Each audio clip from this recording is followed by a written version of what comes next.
Hello everyone, welcome to our August edition of Microsoft Rewind, your one-stop place to get all your Microsoft updates for the last 30 days. I've got a lot to cover today, lots of exciting things going on in August. So without further ado, let's get into it. Okay, so if this is your first time watching this, if you want to have a look at our blog, feel free to go on over to www.mondocloud.co.uk and that'll take you to our blog section. And there's lots of blogs in there. There's loads of things we try and do a couple a month, just try and keep up to date everything that's happening and changing inside Microsoft. But if you head on and scroll over to our August 2025 updates and features, and you'll be able to have a read through in your own leisure. But let's get started. So what have we got to talk about this month? So there's been lots of updates. So we're talking Copilot, Windows, Teams, security, M365 admin changes, and a lot of things going on inside Intune as well. So let's start with Copilot. So the big news from this month, we released a blog on it earlier. This month is GPT-5 was released, and now GPT-5 has been integrated into Microsoft 365 Copilot and all the various Copilot programs that we have. Now, what we're doing here, what Microsoft have done is obviously integrate the latest version. It's smarter. It's going to be, apply the right level of intelligence to each job. So quick tasks are going to be faster. Deeper work is going to be smarter. This is going to result in less admin, better content, and clearer decisions across your day. Obviously, if you want to check out more, we have got a full blog, so feel free to check out the link that is on there. Copilot Surveys Agent. So Surveys Agent has been released. So this is where you can use natural language on the Surveys Agent to be able to describe what it is you're looking for. And it's then going to go ahead and put together like a survey for you essentially. So a couple of like examples here. We've got run an employee satisfaction survey. So it's going to give you a structured draft. You can then tweak. You can then look at what the distribution plans are going to look like. How can you send that out? Can you send it by Outlook? Can you send it by Teams? Automated follow-ups, built-in analysis to track those responses, then summarize that data, and then maybe put that data into Excel where you could turn it into graphs and all the rest of it. So really cool agent. I can see lots of use cases for that in sort of the enterprise space where you want to get sort of richer analysis from the business. You want to get a pulse on sort of things like maybe CSAT or NPS scores, or even just employee satisfaction going on inside the business. So yeah, some really cool use cases for that. I'm really excited to see how that develops as people use it within the industry. Moving on to a bit of an update in the Copilot app for mobile. So this one is specifically for iOS. There's no timeline on Android yet, but I assume it won't be far away. If you use the Copilot app on your iPhone, you'd probably noticed earlier, probably about a week ago, you'd start seeing a banner to make sure you've got all the independent Office apps installed. So previously, what you could do is use the Copilot chat app. It'll then, let's just say you edited a Word document or created a document, you could then edit it inside that Copilot app. Microsoft are making some changes. You need to have the independent apps installed. Coming from the 15th of September, if you were to try to edit that Office document, etc., inside Copilot, it's going to stop you from doing so. It'll be read only basically, unless you have Word, Excel, PowerPoint, etc. installed. So something just a note, and I mentioned no Word on Android just yet, but I imagine it isn't far away. Outlook attachment summaries. This is going to be really useful moving forward. Inside Copilot, you can now generate summaries of attachments. So we're talking Word, Excel, PowerPoint, and PDF for now, but this is available inside the new Outlook, old classic Outlook, Outlook Mobile, and OWA, and Outlook for Mac. So yeah, it's going to be really interesting to see how that progresses and expands into different attachment types. Obviously, a couple of caveats here: encrypted and labeled files aren't supported, and archive mailbox aren't processed in this at the moment. So just be looking at your primary mailbox and anything that's not encrypted or labeled, essentially.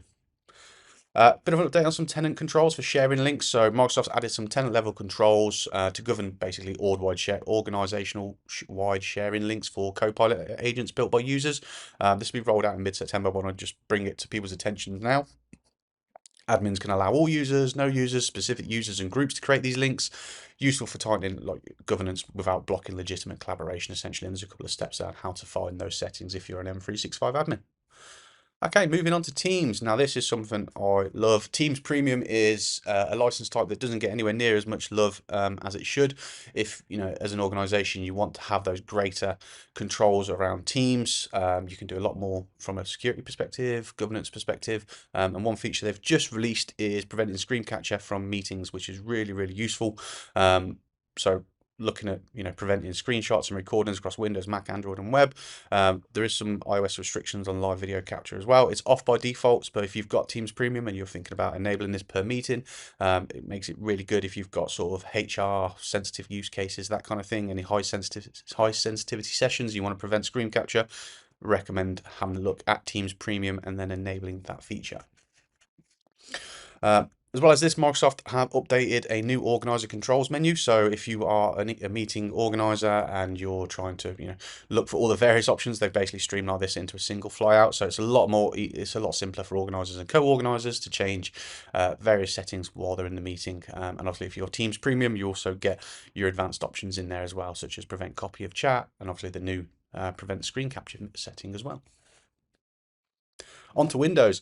Windows Backup. Now, the name could be slightly confusing. It's not actually backing up your files, etc. But what it is going to be doing, it's going to be backing up your settings, taking note of what Microsoft Store apps you have available to you and installed. So if you were to then change device, reset your device, assuming all your documents and data are installed and saved inside OneDrive like they should be, in theory, this should make it a lot easier to swap from one device to another. You should literally, once it goes out of the box, assuming you're using things like Autopilot, it'll then associate all your apps and stuff from a previous computer to your new computer and essentially give you the same machine again, which is going to be really useful moving forward. This will be controlled via Intune, so for the M365 admins out there, have a look at what the policy config looks like. For me, I'm going to be really looking forward to testing this out in the coming future. M365 Companion Apps. Now, these are interesting. So Microsoft have released 3 new lightweight applications. So we've got People, File, Search, and Calendar.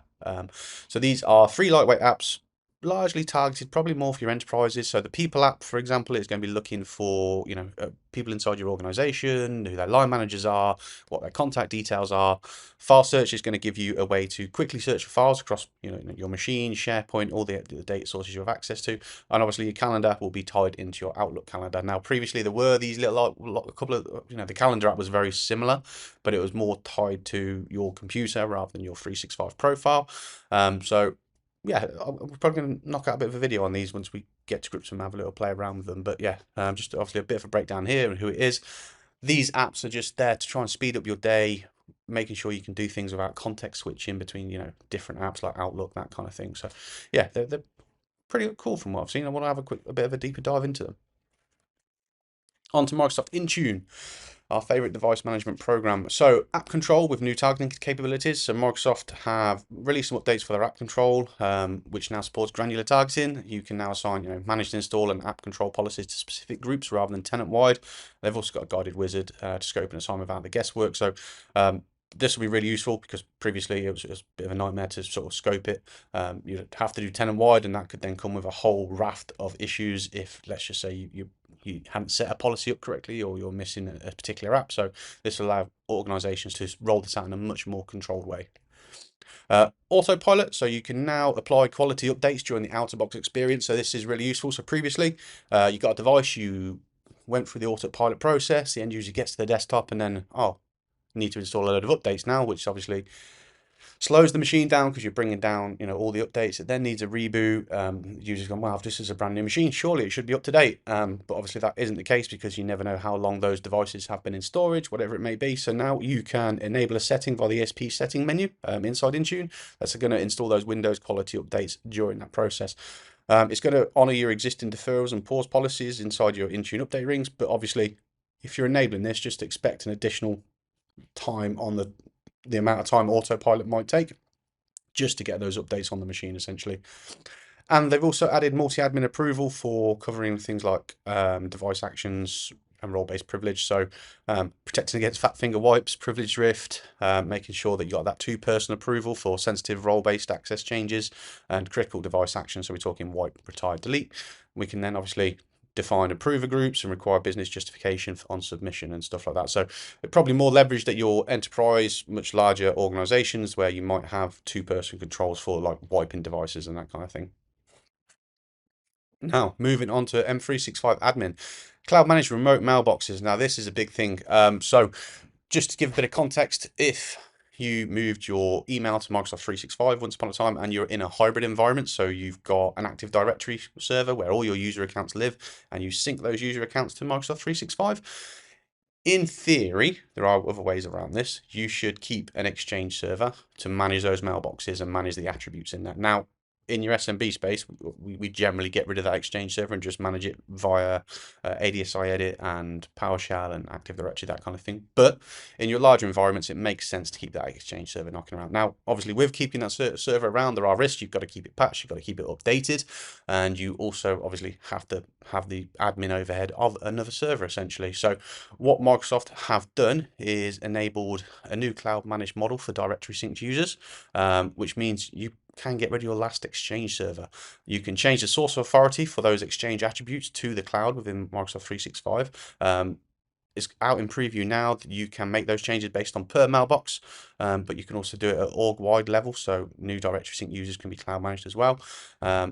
Phase 2 of this is they're going to be able to then add write back of key attributes. So you could, write back proxy addresses, custom attributes, that kind of thing, via the Cloud Connect and Cloud Sync. So yeah, phase 2 is not landed just yet, but phase 1's in preview. Again, if you're in sort of that more enterprisey space and you want to get rid of that Exchange server, then this is going to be the way forward for that. And then what about Microsoft Sentinel? Now, if you're used to using Microsoft Sentinel and you've got deployments already out there live, then just to note that Microsoft are going to be setting a target to migrate that experience from the Azure portal to the Microsoft Security portal and the Defender portal. So they're going to unify their SIEM and XDR into one console. Anyone who's doing new deployments to Sentinel, you'll probably see that that's already forcing you into the Security Defender portal for that. So yeah, just to take note that, in terms of functionality, it's not changing, but the way where you will be going to in order to see those logs and look at your Sentinel environment will be changing. Now, if any of these updates spark your curiosity, feel free to give us a shout. You know how to get a hold of us. Drop me a message on LinkedIn, drop us an email, give us a call, whatever it may be. Always happy to talk tech. Thank you very much. That's been your Microsoft Updates for August. Cheers. Thanks, guys.